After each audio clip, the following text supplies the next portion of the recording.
The morning mist clung to the Columbia River like a shroud, as Victor Reeves stood on the rotting deck of his $300 houseboat, watching muddy water seep through the warped planks beneath his boots. Hunter, his 4-year-old German Shepherd, paced frantically along the starboard edge, his black nose pressed against a particular section of decking that seemed no different from the rest. The dog's behavior had been strange since they'd boarded 20 minutes ago, but what caught Victor's attention now was the intensity of Hunter's focus, and the low, persistent whine that rumbled from his throat. Something was down there, something that had Hunter more agitated than Victor had seen him since the day they'd pulled him half dead from that shelter in Portland. The boat groaned ominously as another wave from a passing tugboat rocked their precarious floating home, and Victor felt his stomach drop as he realized just how much water was already pooling around his ankles. Please support us by liking the video and subscribing to the channel. Victor had never imagined that his retirement from the Navy would lead him to living on a sinking houseboat in the middle of nowhere. But here he was, a former underwater demolitions expert, reduced to scraping together $300 for what the seller had generously called a fixer-upper. The truth was, after 25 years of service, Victor's disability pension barely covered his basic needs, and the small apartment he'd been renting had become unaffordable. When the landlord doubled the rent without warning, he'd heard about the marina from a fellow veteran at the VA clinic, a place where nobody asked too many questions, and cash talks louder than credit checks. Hunter had been his constant companion for the past 2 years, ever since Victor had found him chained to a fence behind an abandoned gas station, ribs showing through matted fur and eyes that held the same haunted look Victor saw in his own mirror every morning. The bond between them had formed instantly, two souls damaged by their respective wars, finding solace in each other's unwavering loyalty. Hunter possessed an almost supernatural ability to sense danger and hidden threats, a skill that had saved Victor's life more than once during their late-night walks through Portland's rougher neighborhoods. The dog's military-grade training from his previous life as an explosives detection canine had never fully left him, and Victor had learned to trust Hunter's instincts implicitly. The marina stretched out before them like a graveyard of forgotten dreams, dozens of boats in various stages of decay bobbing listlessly in their slips along the murky Columbia River. Victor had chosen this particular vessel not for its seaworthiness, which was questionable at best, but for its location at the far end of the dock, away from the curious eyes of other residents, and close enough to the main channel that he could make a quick escape if necessary. The seller, a nervous man who'd introduced himself only as Eddie, had been eager to close the deal quickly, accepting Victor's crumpled bills without even counting them, and disappearing before Victor could ask about the boat's history or maintenance records. Now, as Victor surveyed his new floating home in the harsh light of dawn, he was beginning to understand Eddie's haste to leave.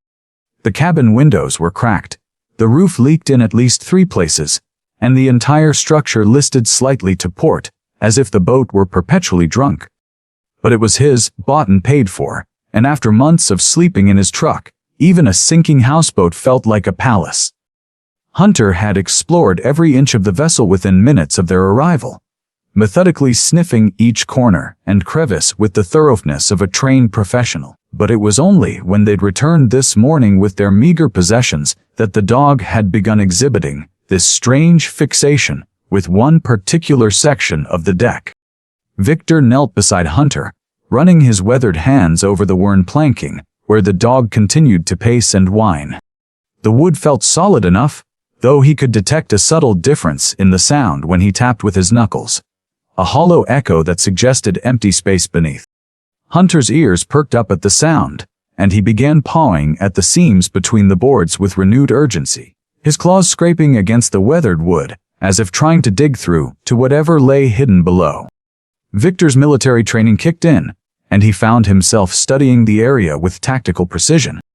noting how this section of decking appeared slightly newer than the surrounding planks, the wood stain a shade lighter, and the screws showing less corrosion from the river's moisture. A chill ran down his spine as he remembered the local newspaper article he'd glimpsed at the marina's office, something about the Coast Guard losing track of a container during a drug interdiction operation 3 months ago, right here on the Columbia River. The timing seemed too coincidental, especially given Hunter's specialized training in detecting concealed contraband and explosives. As Victor traced his fingers along the seams, he couldn't shake the feeling that his $300 investment was about to become either the best decision of his life or the last mistake he'd ever make. The morning sun climbed higher, burning off the mist and revealing the full extent of their isolation, surrounded by miles of dark water, and whatever secrets lay hidden beneath their feet. Victor's past as a Navy diver had prepared him for many things, but retirement had not been one of them. For over 2 decades, he had been part of an elite underwater demolitions team, diving into the most dangerous waters around the globe to clear harbors of unexploded ordnance and conduct covert reconnaissance missions that never made it into official reports. His body bore the scars of that service, from the jagged line across his shoulder where shrapnel from a diffused mine had found its mark, to the persistent H in his left knee from a parachute landing gone wrong during a nighttime insertion off the coast of Somalia. The transition to civilian life had been brutal, made worse by the nightmares that visited him most nights, dreams filled with the crushing weight of dark water, and the faces of teammates who hadn't made it home.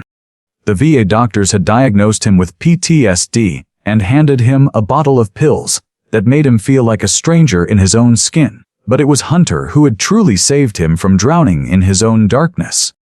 The dog seemed to understand Victor's demons in a way that no human could, appearing at his bedside during the worst nightmares, pressing his warm body against Victor's trembling frame until the panic subsided. Together, they had developed a routine of pre-dawn runs along the river, Hunter's steady presence grounding Victor in the present moment and away from the ghosts of his military past. Victor's expertise with boats and marine salvage had come naturally from his diving background, and he'd spent countless hours maintaining the Navy's fleet of specialized vessels, learning every bolt and rivet until he could diagnose problems by sound alone. The partnership between Victor and Hunter ran deeper than the typical bond between man and dog, forged in the crucible of mutual trauma and survival. Hunter had been trained by the Army's elite K-9 unit before his previous handler was killed in an IED explosion in Afghanistan, leaving the dog psychologically scarred and deemed unfit for further military service. The shelter workers had warned Victor that Hunter was aggressive and unpredictable, likely to be euthanized within the week, but Victor had seen something familiar in the dog's haunted eyes, a reflection of his own struggle to find purpose after war. The first few weeks had been challenging, with Hunter starting awake from nightmares and displaying hypervigilance that mirrored Victor's own symptoms. But gradually they had learned to heal together.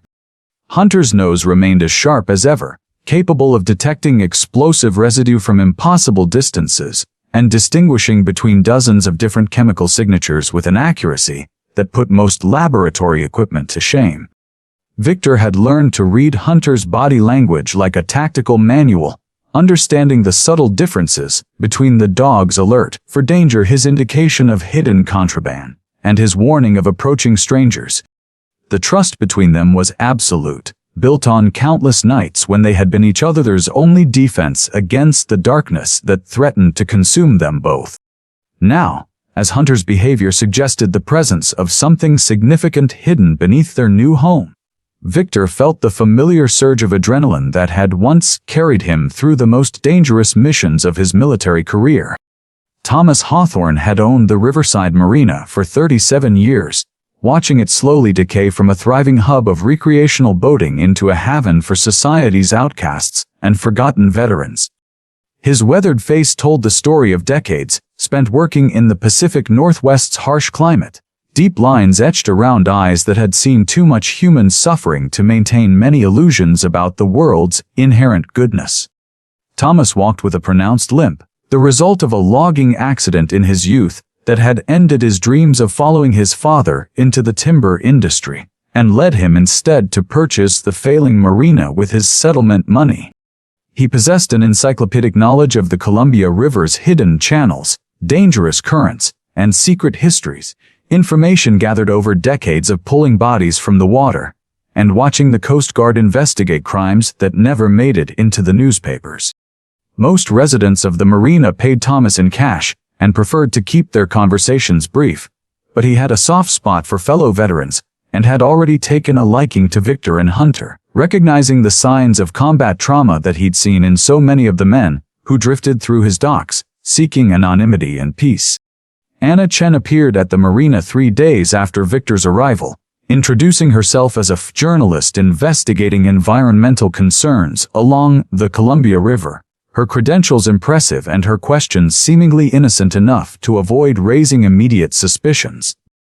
Anna's appearance at the marina had seemed like a stroke of luck to Victor, who found himself starved for intelligent conversation after months of isolation.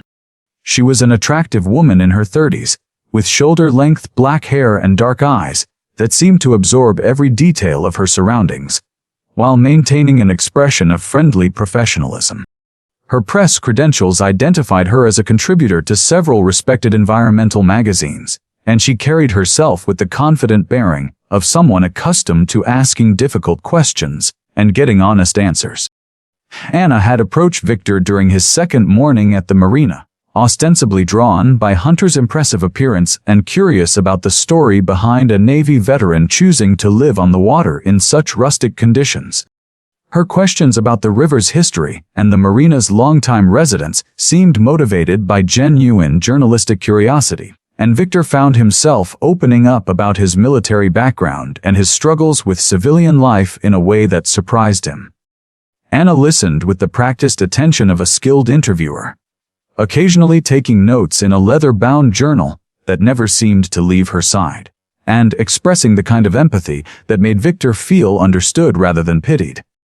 She mentioned her ongoing investigation into several unsolved cases along the Columbia River, including the recent disappearance of Coast Guard evidence and the mysterious vanishing of a local boat owner named Patrick Morrison.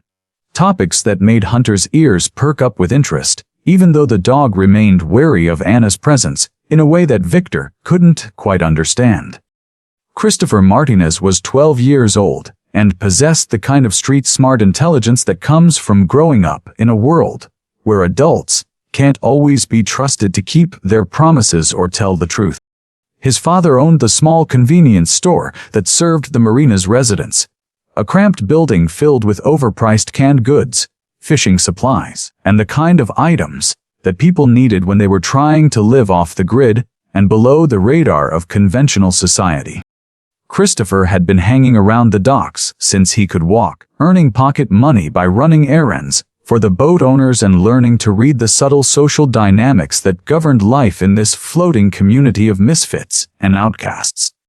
The boy had an uncanny ability to appear and disappear without being noticed, slipping between the boats like a ghost and observing the adult world with the sharp eyes of someone who understood that information was currency and secrets were power. He had been watching Victor and Hunter with particular interest since their arrival, fascinated by the obvious military bearing of the man and the professional alertness of the dog that suggested they were both veterans of something more serious than civilian life. Christopher's English was flawless despite his young age, though he slipped into rapid Spanish when talking with his father, and he had already demonstrated an impressive knowledge of the marina's history and the personal stories of its residents.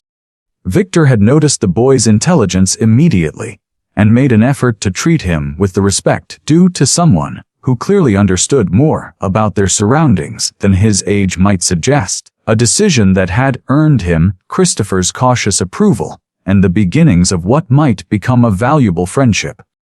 The Columbia River Marina existed in a legal and social gray area, a collection of weathered docks and forgotten dreams, where people came to disappear from the complications of mainstream society.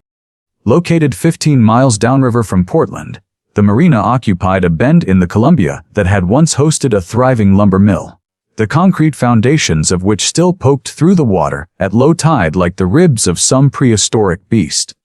The main channel ran deep and fast here, carrying the combined waters of the Columbia and Willamette rivers toward the Pacific Ocean, while the marina itself sat in a protected cove that offered shelter from the worst of the river's moods, but remained subject to the dramatic tidal changes that could strand unwary boaters at low tide.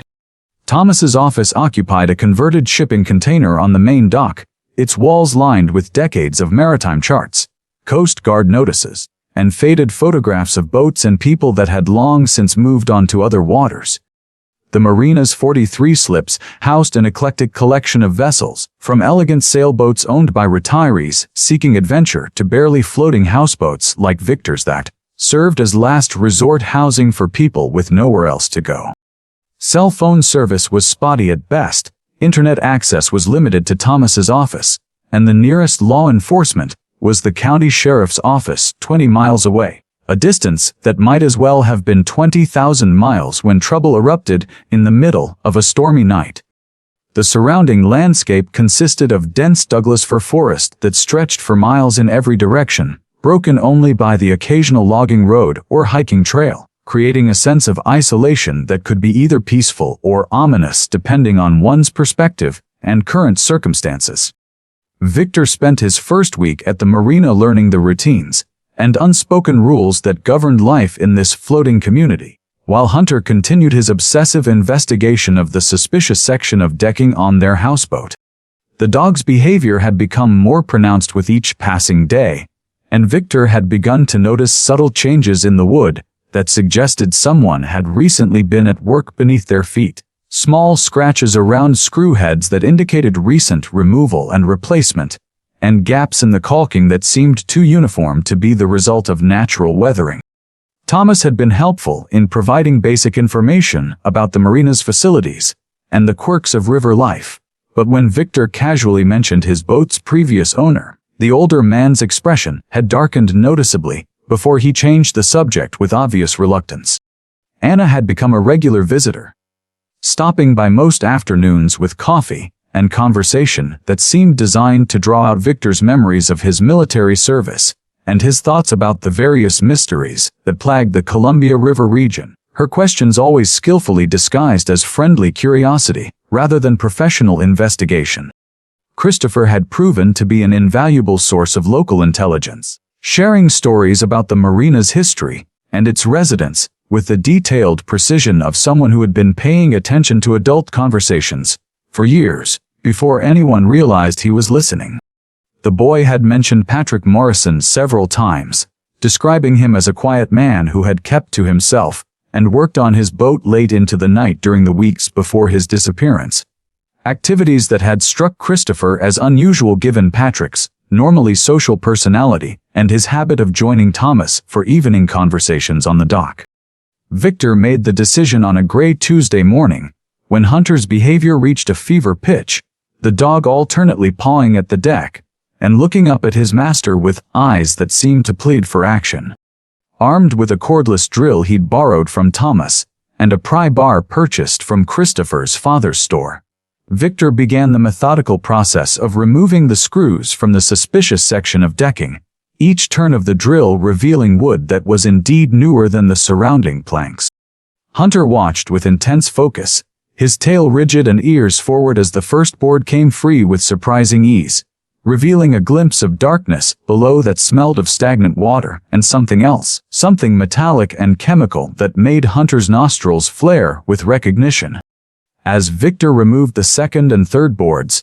the scope of the hidden compartment became clear. Someone had cut a precise rectangle through the boat's hull and installed a watertight access hatch with military-grade seals, the kind of professional modification that would have cost thousands of dollars and required specialized marine construction knowledge. The compartment itself was about 4 feet square and appeared to extend deep into the boat's hull, filled with murky water that reflected Victor's flashlight beam like a black mirror. Hunter's excitement was palpable as strange odors rose from the opening, his body trembling with the same energy Victor had seen when the dog detected explosive materials during their training exercises, and Victor felt his own pulse quicken as he realized they had stumbled onto something far more significant than a simple storage compartment. The compartment was flooded with nearly 3 feet of river water, creating a diving situation that would have challenged even experienced underwater recovery specialists. But Victor's Navy training had prepared him for exactly this type of confined space operation. Using a hand pump borrowed from Thomas under the pretense of dealing with bilge water, Victor spent the better part of 2 hours reducing the water level enough to make diving feasible, while Hunter maintained his position as lookout, his acute hearing alert for the sound of approaching footsteps on the wooden dock.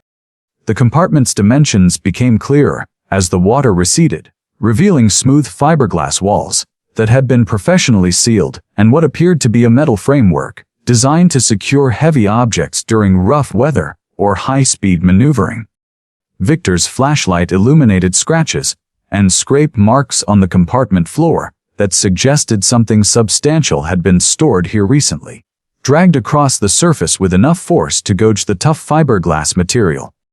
The chemical smell that had first attracted Hunter's attention grew stronger as more of the space was exposed to air, a complex mixture of diesel fuel, rust, and something sharper that Victor's military experience identified as the distinctive odor of certain types of plastic explosives.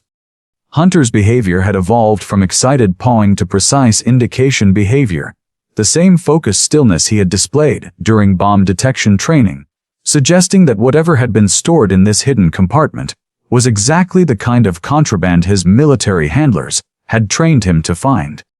The diving gear Victor had maintained since his Navy service consisted of a simple mask, snorkel, and fins, hardly adequate for professional underwater recovery but sufficient for the shallow dive required to explore the compartment fully. The water was cold enough to make Victor's teeth chatter within minutes, and the confined space created a claustrophobic environment that brought back unwelcome memories of training exercises in flooded ship compartments. But his years of experience allowed him to work methodically despite the challenging conditions. Hunter had learned to communicate through a series of barks that corresponded to different tactical situations, a private language developed during their late-night security patrols that now served them well as Victor descended into the hidden space. The dog's single sharp bark meant all clear, 2 barks indicated potential danger, and the rapid-fire series of barks now echoing across the water meant Hunter had spotted something significant that required immediate attention. Victor's hands found the object before his eyes could focus on it through the murky water, a rectangular metal container, roughly the size of a briefcase, secured to the compartment wall with heavy-duty marine hardware that had been designed to keep it in place even during violent storms. The container felt substantial in Victor's hands, heavy enough to contain documents or equipment, rather than the drugs he had initially suspected, and its surface was covered with official-looking stickers and markings that were impossible to read in the underwater gloom. As Victor wrestled the container free from its mounting brackets, Hunter's barking intensified, the urgency in his voice suggesting that their window of privacy was rapidly closing. The container that Victor hauled from the hidden compartment bore the distinctive markings of United States Coast Guard evidence storage, complete with official seals, case numbers, and chain of custody documentation that should have made it impossible for the container to end up hidden beneath a houseboat purchased for $300 from a nervous seller. Victor's hands shook as he examined the official paperwork, sealed in waterproof plastic, recognizing the case number from the newspaper article he had glimpsed at Thomas's office, USCG 2024-1247, the missing evidence from a major drug interdiction operation that had made headlines 3 months earlier, when it disappeared during transport to federal facilities in Portland. The container's contents were even more shocking than its official provenance, filled with USB drives, photographs, financial documents, and what appeared to be surveillance recordings that painted a picture of corruption and criminal conspiracy reaching far beyond simple drug trafficking. Hunter's nose worked overtime as Victor spread the materials across their small cabin table, the dog's training allowing him to identify traces of the various illegal substances that had been catalogued as evidence: cocaine, heroin, fentanyl, and several synthetic compounds that Victor didn't recognize, but that appeared to be part of a massive distribution network stretching from Mexico to Canada. The photographs showed meetings between men in expensive suits and others whose faces Victor recognized from FBI wanted posters, handshakes and money exchanges that had been captured with professional surveillance equipment. Most disturbing of all were the financial records that detailed payoffs to law enforcement officials, judges, and politicians, a web of corruption that explained how such a large-scale operation could have functioned for years without being dismantled by federal authorities. Among the names highlighted in yellow marker, Victor found several that made his blood run cold, including that of the sheriff whose jurisdiction included the marina and several Coast Guard officers who would have had access to evidence storage facilities. Victor's military experience had taught him to recognize the signs of professional surveillance, and Hunter's increasingly frequent alerts to the presence of strangers near their boat confirmed his growing suspicion that their discovery had not gone unnoticed by whoever had originally hidden the evidence container. The dog's behavior had become more protective and territorial over the past 2 days, positioning himself between Victor and any approaching visitors, while maintaining the kind of hyper-vigilant posture that Victor remembered from their most dangerous missions together. Anna's visits had become more frequent and her questions more pointed, focusing specifically on Victor's diving background and his thoughts about the various mysteries surrounding Patrick Morrison's disappearance, topics that seemed designed to gauge how much Victor might have discovered about the boat's hidden secrets. Thomas had grown noticeably more distant and evasive, avoiding eye contact during their conversations and cutting short discussions that veered toward the marina's history or its previous residents, behavior that struck Victor as uncharacteristic given the older man's previously friendly demeanor. Most troubling of all, Victor had begun to notice the same vehicles appearing repeatedly on the access road that led to the marina. Cars with tinted windows that maintained their distance, but seemed to be conducting surveillance rather than simply passing through the remote area. Christopher had mentioned seeing strangers asking questions at his father's store. Men who claimed to be interested in renting slips, but who seemed more interested in learning about current residents than available boats. And the boy's street-smart instincts had identified them as law enforcement officers, despite their civilian clothes and unmarked vehicles. Hunter's alert system had evolved to include a complex series of signals that distinguished between different types of potential threats, and his current behavior patterns suggested the presence of multiple hostile actors who were coordinating their surveillance activities with professional precision. The dog's ears would prick forward and rotate like radar dishes when he detected the sound of footsteps on the wooden dock, his body language indicating whether the approaching person was a familiar resident or a potential threat requiring defensive action. Victor had installed motion-activated lights around their slip and positioned mirrors to provide clear sightlines to the access road. Simple security measures that would give them advance warning of approaching danger, but that also advertised their awareness of being watched. The evidence container had become both their greatest asset and their most dangerous liability, containing information that could expose a criminal conspiracy of staggering proportions, but also marking them as targets for elimination by people with unlimited resources and no moral constraints about using violence to protect their interests. The sound of an approaching boat engine in the pre-dawn darkness sent Hunter into full alert mode, his low growl indicating that whoever was coming had not announced their visit through normal marina channels, and Victor felt the familiar surge of combat adrenaline as he prepared for what might be their final confrontation with the forces that had killed Patrick Morrison, and would not hesitate to kill again to keep their secrets buried. The confrontation came at dawn on a Thursday morning when Anna arrived at the marina not as a friendly journalist, but as the leader of a heavily armed team that surrounded Victor's houseboat with military precision. Her transformation was complete and terrifying. Gone was the empathetic reporter with the leather journal, replaced by a cold-eyed professional who barked orders to men carrying automatic weapons and wearing tactical gear that identified them as private military contractors rather than law enforcement officers. Anna's voice carried across the water with chilling authority as she demanded that Victor surrender the Coast Guard evidence container, her words making it clear that she had been tracking his every move since the day he purchased the boat and that Patrick Morrison's disappearance had been orchestrated specifically to create the circumstances that would lead Victor to discover the hidden compartment. Hunter's response was immediate and primal, his military training overriding years of peaceful civilian life as he positioned himself between Victor and the approaching threat, his lips pulled back in a snarl that revealed teeth capable of tearing through Kevlar body armor. The dog's hackles were raised along his entire spine, transforming him from a gentle companion into a weapon of war, and Victor could see in Hunter's eyes the same lethal focus that had made him invaluable during combat operations in Afghanistan, before his previous handler's death had left him psychologically scarred, but still deadly when cornered. Anna's smile was predatory as she explained that Victor had been selected for this role because his military background and financial desperation made him the perfect patsy, someone who could be relied upon to discover the evidence and then be eliminated along with any witnesses. His death blamed on the dangerous isolation of river life and the well-documented struggles of combat veterans adapting to civilian society.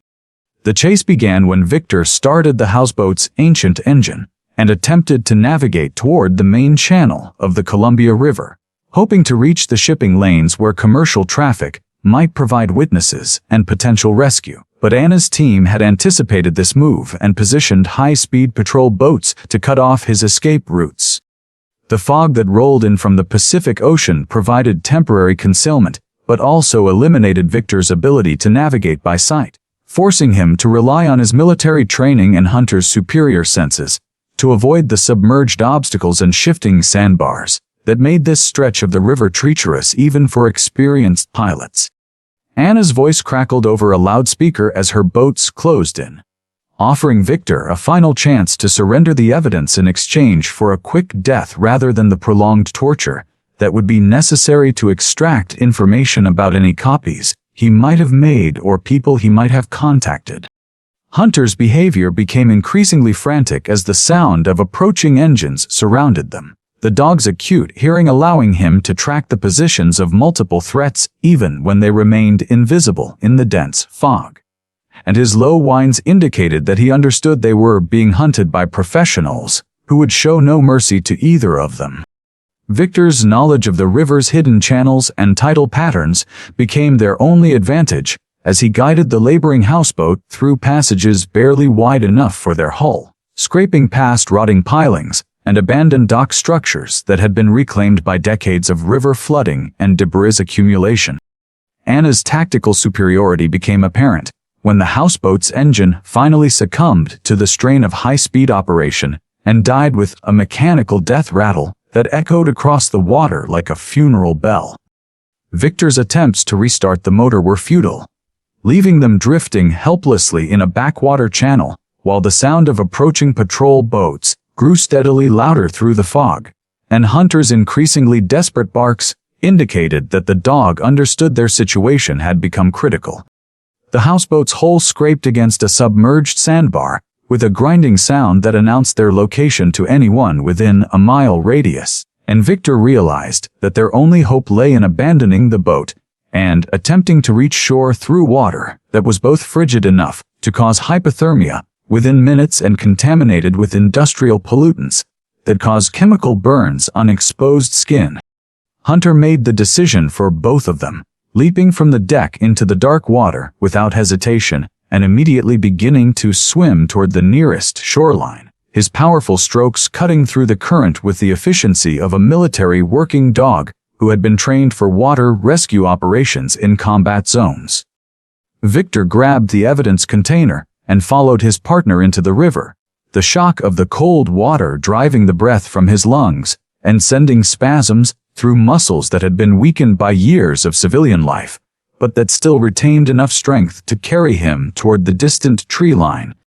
The fog that had initially hindered their escape now provided crucial concealment as they struggled through the shallows toward a muddy bank overgrown with blackberry vines and fallen timber, Hunter's superior night vision allowing him to guide them around obstacles that would have trapped Victor in the maze of debris and vegetation.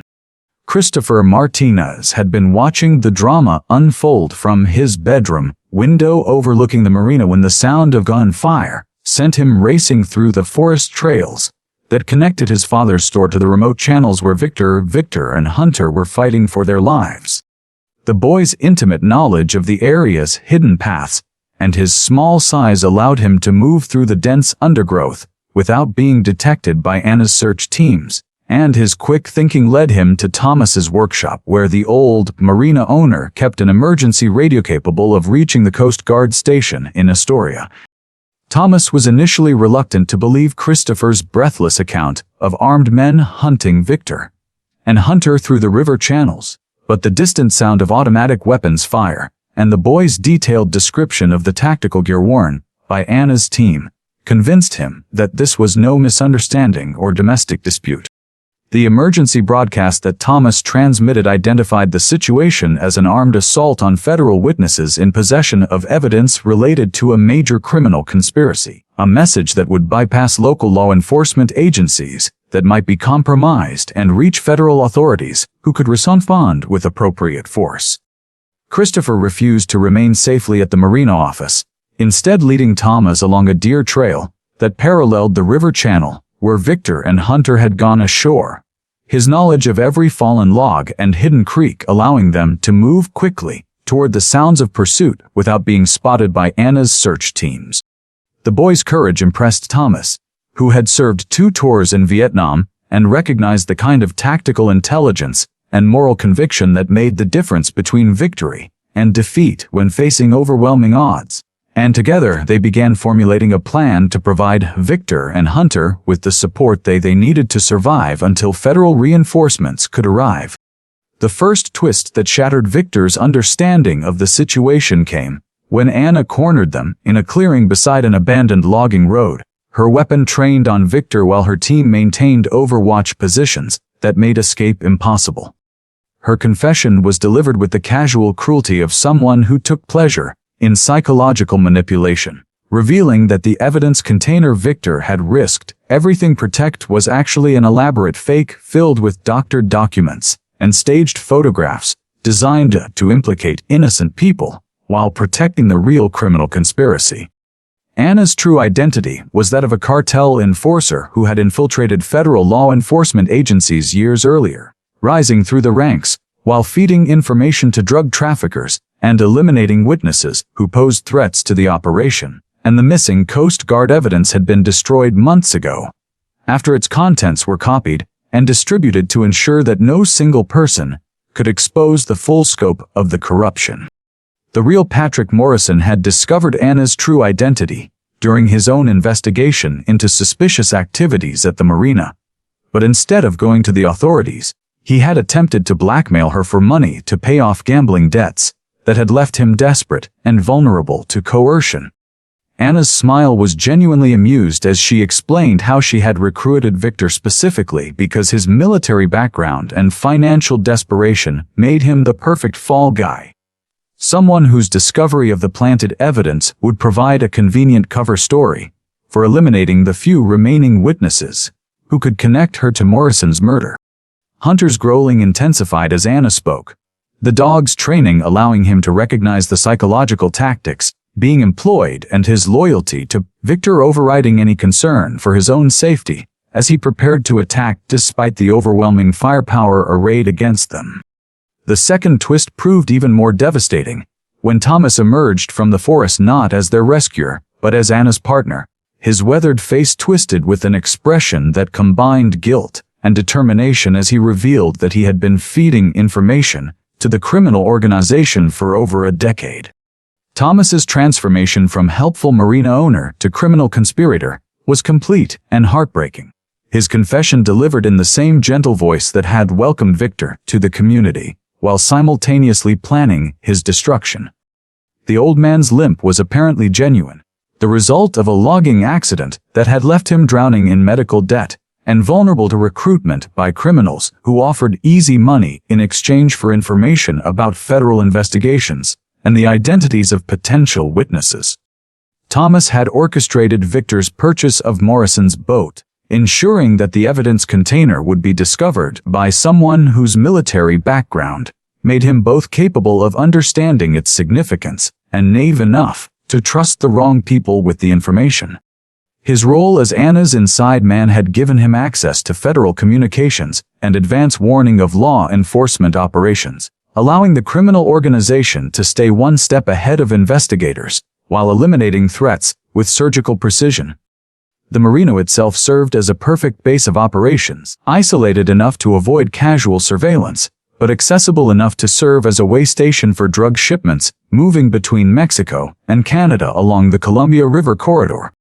Thomas's voice broke as he explained that Christopher was never supposed to be involved in the operation, that the boy's intelligence and curiosity had made him a liability that would now require permanent silencing, along with Victor and Hunter, and his obvious regret about involving an innocent child in their criminal conspiracy provided no comfort, as he raised his own weapon to ensure that no witnesses would survive to testify about what they had discovered. The revelation that Thomas was actually Patrick Morrison, surgically altered and living under an assumed identity to escape Anna's vendetta, added a third layer of deception that left Victor reeling from the implications of how thoroughly he had been manipulated. Morrison's story unfolded like a nightmare as he explained how his investigation into suspicious activities at the marina had uncovered Anna's infiltration of federal law enforcement, leading to a deadly game of cat and mouse that had forced him to fake his own death and undergo extensive plastic surgery to escape her network of assassins. His transformation into Thomas Hawthorne had been perfect, complete with forged documents and carefully constructed memories that had allowed him to hide in plain sight while gathering evidence of the criminal conspiracy that had cost so many lives. Morrison had recognized Victor as a potential ally from the moment the veteran arrived at the marina, someone whose military training and moral conviction might provide the skills necessary to finally expose Anna's operation and bring justice to her victims. The evidence container that Victor had discovered was actually Morrison's insurance policy, filled with genuine documents and recordings that could destroy the entire criminal network if they ever reached the right authorities. But Morrison's years of hiding had made him paranoid and desperate, leading to mistakes that had allowed Anna to track him down despite his careful precautions.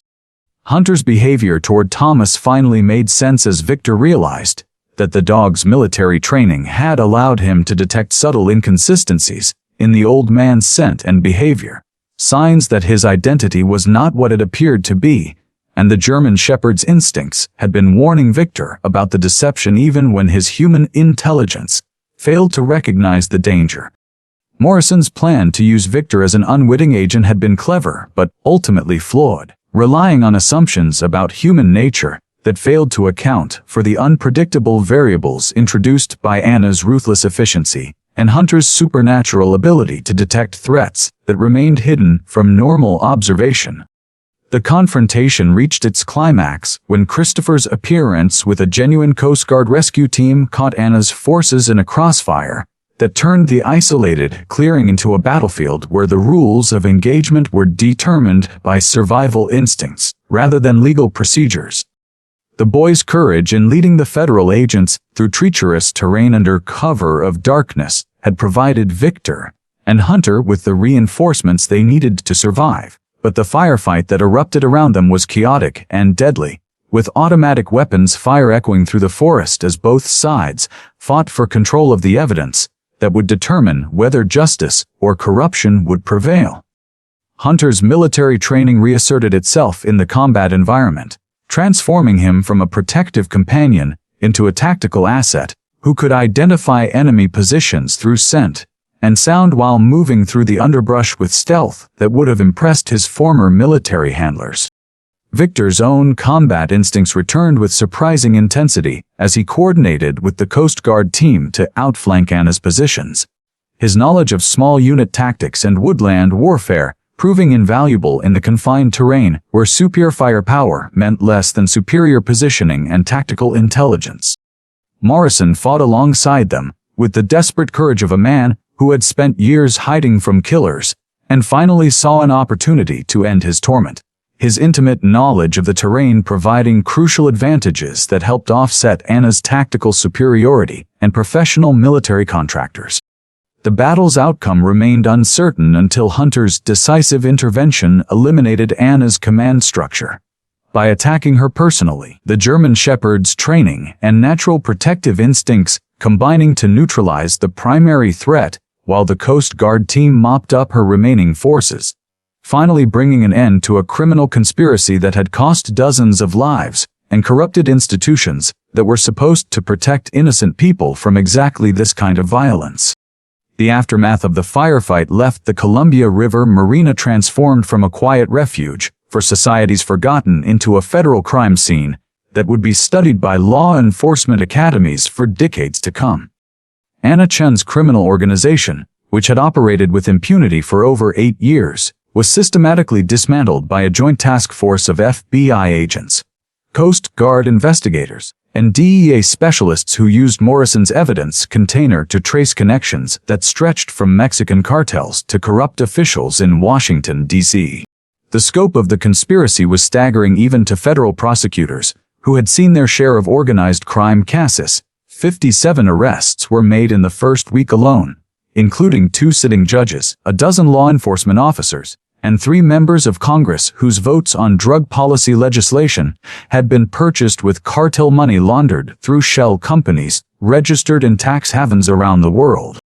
Victor found himself at the center of a media hurricane that portrayed him alternately as a hero whistleblower and a lucky amateur who had stumbled onto evidence that professional investigators had failed to discover. But the $2 million reward offered by the federal government provided financial security that allowed him to ignore the public attention and focus on rebuilding his life with Hunter and Christopher. The Marina itself was seized as evidence and would eventually be sold at federal auction, but not before Victor had the opportunity to purchase Morrison's boat and establish a legitimate salvage operation that would employ several other veterans seeking purpose after their military service ended in psychological wounds rather than ticker-tape parades. Victor's transformation from a struggling veteran living on a sinking houseboat to a respected member of his community reflected the broader changes that rippled outward from their discovery of the evidence container and their survival of Anna's assassination attempt. The nightmares that had plagued him since his return from military service began to fade as he found new purpose in helping other veterans transition to civilian life, establishing a nonprofit organization that combined outdoor therapy with practical job training in marine salvage and environmental restoration. Hunter's role evolved from emotional support animal to certified therapy dog. His calm presence and intuitive understanding of trauma, helping other veterans work through their own struggles with PTSD and survivor's guilt in ways that traditional counseling had failed to achieve. The partnership between Victor and Hunter became a model for other veteran dog teams, demonstrating how the bond between human and animal could provide healing that transcended the limitations of conventional medical treatment and created new possibilities for recovery and growth. Christopher's courage during the crisis had earned him respect throughout the community, but more importantly, it had given him a sense of agency and purpose that would shape his future choices and his understanding of what it meant to stand up for justice, even when the odds seemed impossible. The legal proceedings that followed Anna's arrest revealed the full extent of her infiltration of federal law enforcement agencies and the sophisticated methods she had used to manipulate investigations, eliminate witnesses, and protect criminal operations that generated billions of dollars in illegal profits annually. Morrison's testimony provided prosecutors with detailed accounts of how Anna had recruited assets within the Coast Guard, FBI, and DEA by identifying officers with financial problems, personal vulnerabilities, or family members who could be threatened or coerced into cooperation. The evidence container that Victor had risked his life to protect contained recordings of conversations between Anna and high-ranking officials that demonstrated a level of corruption that shocked even seasoned federal prosecutors, who thought they had seen everything in their careers fighting organized crime. Anna herself proved to be a master manipulator even from her federal holding cell, attempting to negotiate plea agreements by offering information about other criminal organizations and corrupt officials. But the evidence against her was so overwhelming that prosecutors felt no need to compromise with someone whose body count included at least 37 confirmed victims over 8 years. The trials that resulted from the investigation would continue for months, but Anna's conviction on multiple counts of racketeering, murder, and treason ensured that she would spend the rest of her life in federal prison without the possibility of parole, a sentence that provided some measure of justice for the families of her victims, even though it could never fully compensate for their losses.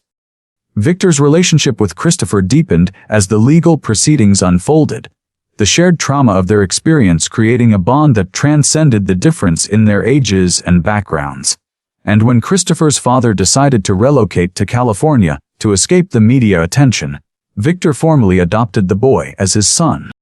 The adoption process revealed Christopher's remarkable resilience and intelligence,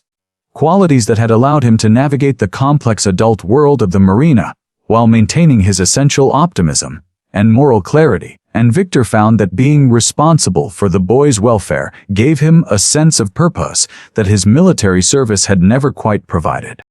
Hunter's acceptance of Christopher as part of their family was immediate and complete, the German Shepherd's protective instincts extending to include the boy in the circle of beings that deserved absolute loyalty and defense.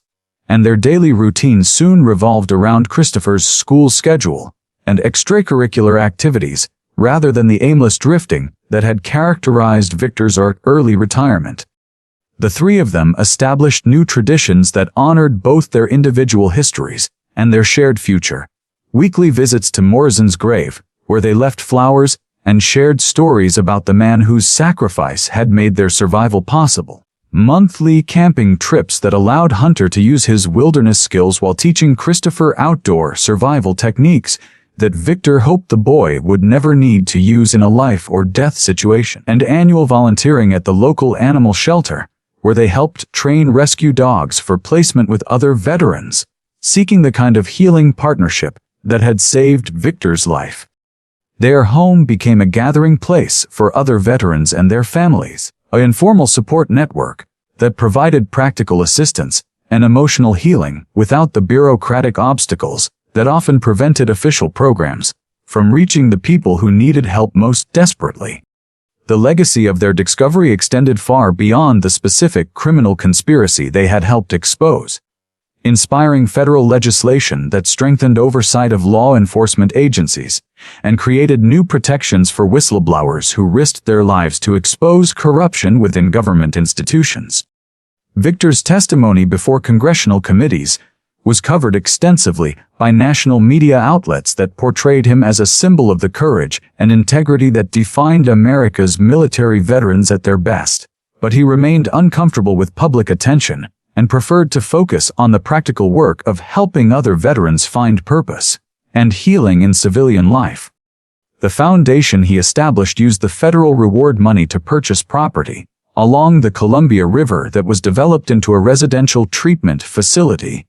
where veterans could work through their psychological trauma while learning practical skills in marine trades, environmental restoration, and wilderness therapy that provided sustainable career paths after their recovery was complete. Hunter's role as the facility's therapy dog coordinator made him something of a celebrity among the veteran community, his story inspiring other veterans to adopt rescue dogs and discover the healing power of interspecies partnerships that transcended the limitations of human communication and understanding. Christopher's academic achievements earned him early admission to several prestigious universities, but he chose to defer enrollment for a year to work at Victor's Foundation and help develop educational programs that would teach young people about the importance of moral courage and civic responsibility in protecting democratic institutions from corruption and abuse.